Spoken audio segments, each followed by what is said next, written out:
Baik, Ananda peserta didik baru kelas 7, kita sampai pada materi yaitu perkenalan.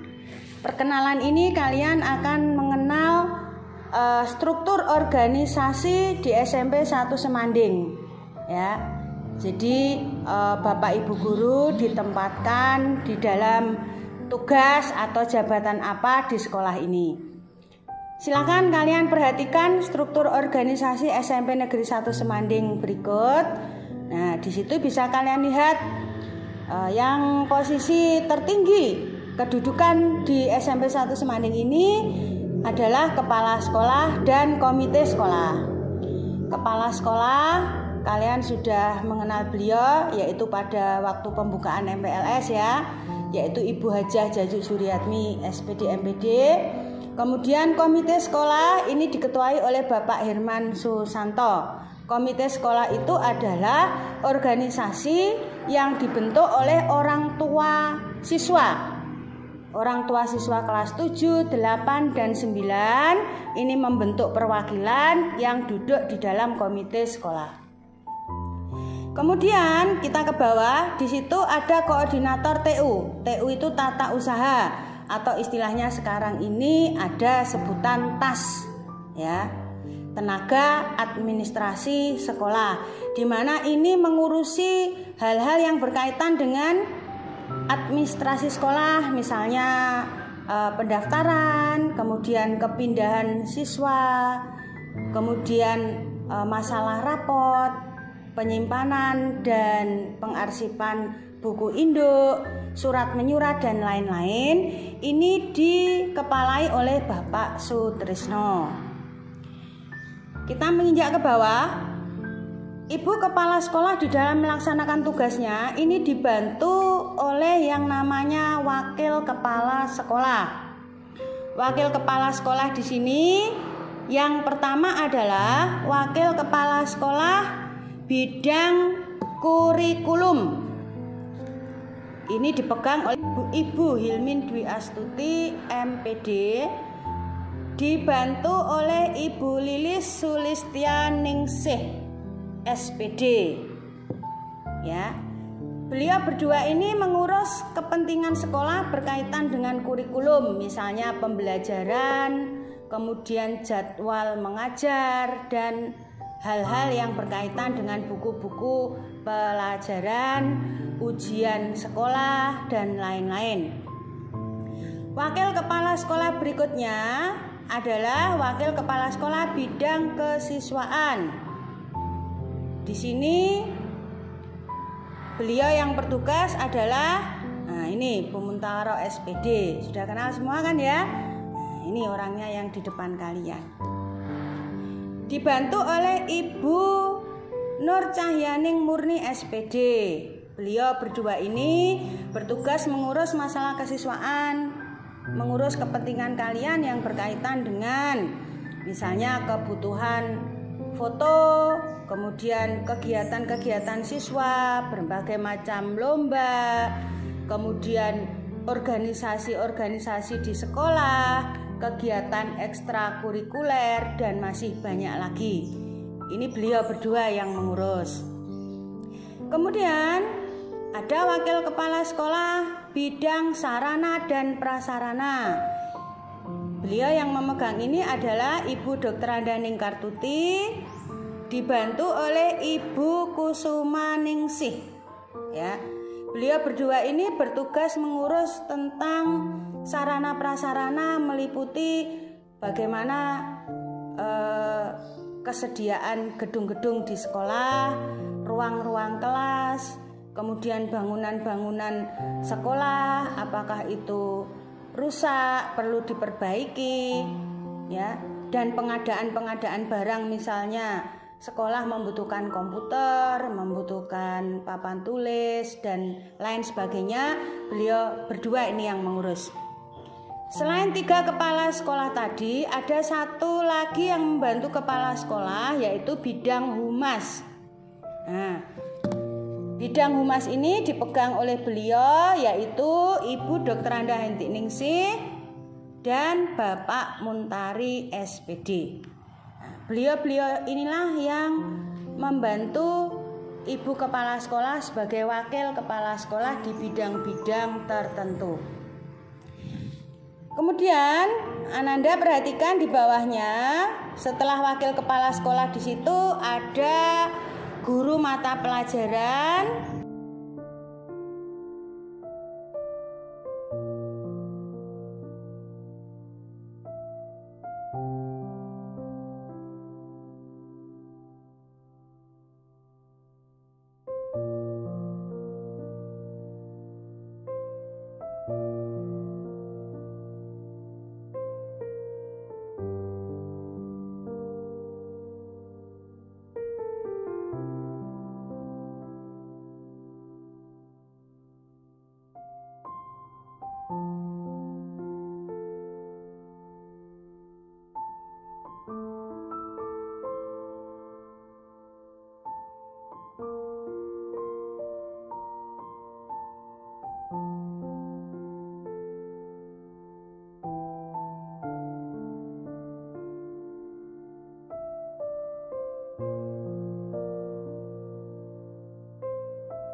Ada guru BK.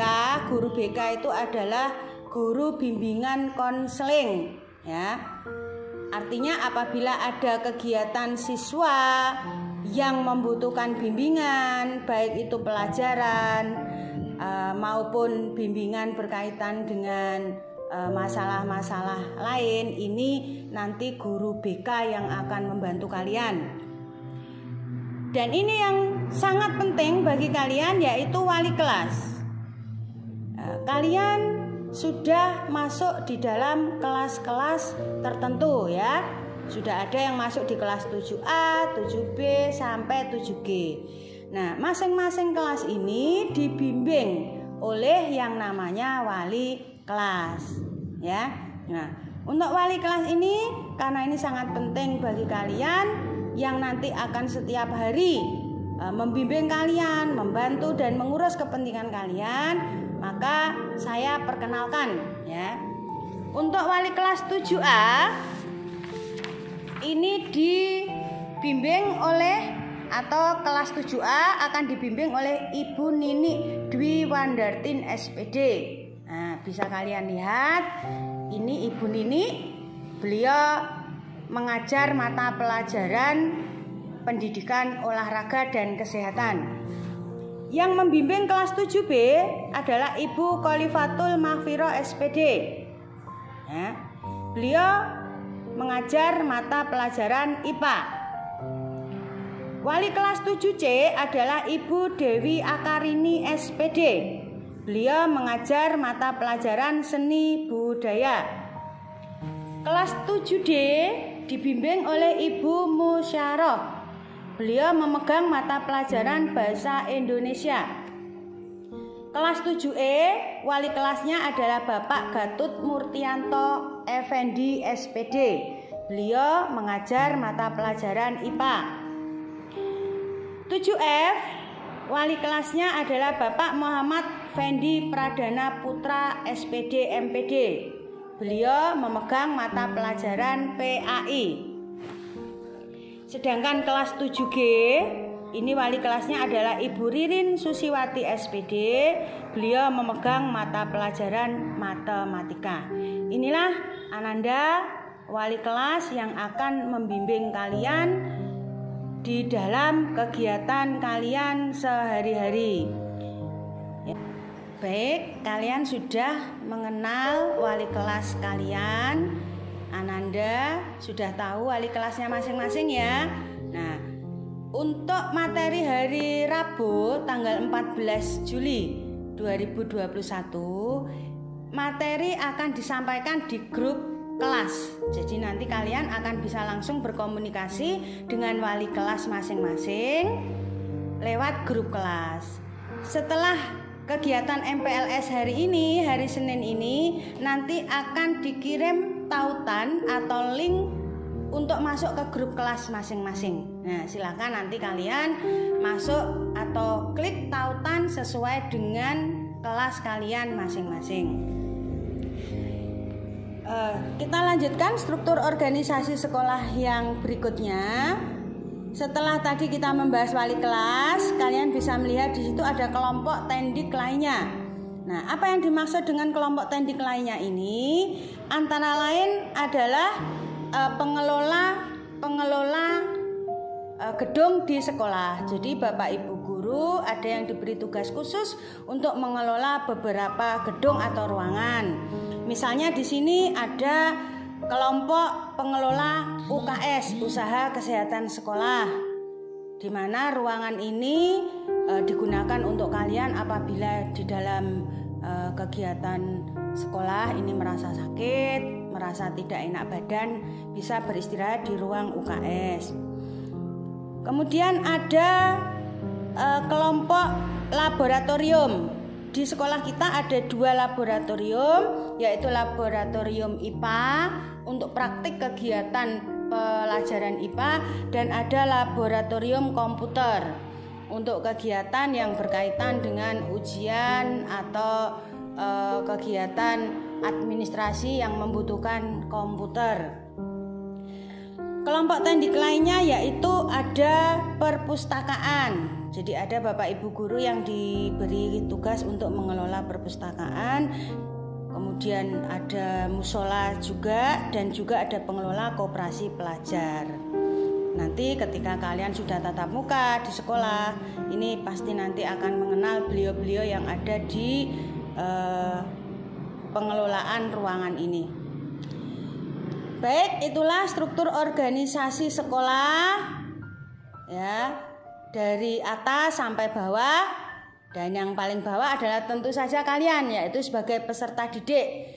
Peserta didik di sini yang dimaksud adalah siswa mulai dari kelas 7, 8 dan kelas 9. Ananda kelas 7 yang sangat Ibu cintai, selain kalian harus mengenal struktur organisasi sekolah, kalian juga harus mengenal struktur organisasi siswa. Jadi di sekolah kita, kalian punya organisasi. Sebagai siswa memiliki suatu organisasi yang disebut dengan OSIS, organisasi siswa intrasekolah. Nah, bisa kalian perhatikan di tayangan berikut. Inilah susunan pengurus OSIS ya, yang ada di SMP Negeri 1 Semanding. Kita lihat yang pertama dari atas. Di situ ada kepala sekolah ya, sebagai pelindung atau penanggung jawab organisasi. Kemudian organisasi ini digerakkan atau di bawah bimbingan wakil kepala sekolah bidang kesiswaan. Tadi kalian sudah belajar kan, wakil kepala sekolah itu ada beberapa bidang. Untuk organisasi siswa ini di bawah bimbingan wakil kepala sekolah bidang kesiswaan. Dalam hal ini dipegang oleh Ibu Muntawaro SPD. Saya sendiri kebetulan yang menyampaikan materi ini, dan dibantu oleh Ibu Nur Cahyaning Murni SPD. Nah, struktur organisasi dari OSIS sendiri ini ada yang disebut pembina OSIS dan pengurus OSIS. Nah, pembina OSIS ada 10. Nah, bisa kalian lihat di situ ya. Pembina OSIS ini diambil dari Bapak Ibu guru, di mana mereka memiliki kompetensi, memiliki kemampuan untuk membimbing pengurus OSIS. Kenapa jumlahnya ada 10?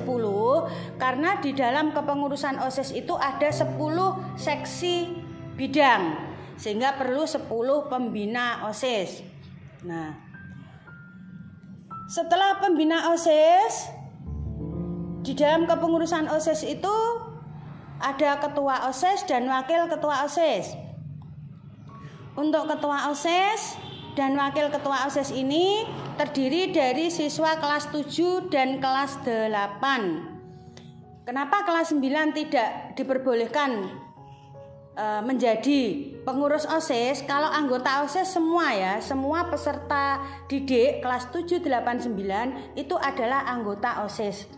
Tetapi sebagai pengurus OSIS ini yang diperbolehkan adalah kelas 7 dan kelas 8 karena kelas 9 harus berkonsentrasi untuk ujian akhir. Nah, nanti kalian bisa berkenalan dengan pengurus-pengurus OSIS ini. Ketua OSISnya adalah Kak Deta Nurista, kemudian wakilnya ada Kak Andini dan Kak Aurelia. Pengurus OSIS yang lain di situ ada sekretaris dan juga ada bendahara. Nah, ini yang paling penting di dalam kepengurusan OSIS adalah seksi bidang. Ada 10 seksi bidang di OSIS ya, bisa kalian lihat di situ. Masing-masing memiliki tugas tanggung jawab yang berbeda. Ada seksi yang mengurusi kegiatan keagamaan, itu adalah Sekbid 1 ya. Ada yang mengurusi bidang lomba dan sebagainya, itu Sekbid 2 dan sampai Sekbid 10. Nanti kalian akan belajar lebih detail, lebih dalam tentang organisasi sekolah ini ketika kalian sudah nanti masuk tatap muka ya. Dan kalian kelas 7 ini memiliki peluang besar untuk nanti masuk di dalam pengurus OSIS periode berikutnya ya. Kalau pengurus OSIS sekarang ini adalah pengurus OSIS masa bakti atau periode 2020-2021. Nanti kalian bisa mengikuti seleksi pada pembentukan pengurus OSIS periode 2021-2022. Demikian Ananda kelas 7 paparan Ibu mengenai organisasi sekolah dan organisasi siswa yang ada di SMP 1 Semanding.